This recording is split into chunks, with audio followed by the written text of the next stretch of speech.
Денеска сме во посета на Кавадаречкиот, Тиквешкиот регион, каде што во полнек трае бербата на грозјето. Разговарав со повеќе лозари и во најмала рака информациите што од нив ги добивам се загрижувачки.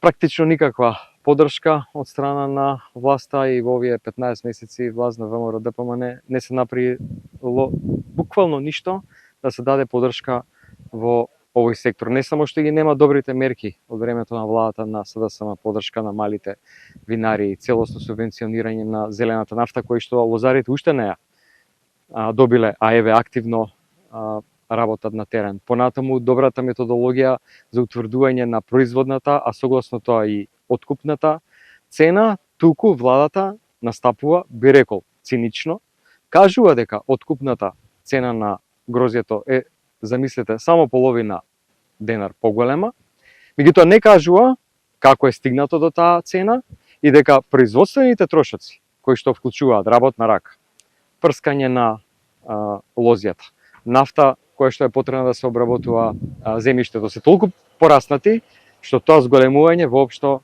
не е зголемување, туку е една срамотно ниска откупна цена на грозјето.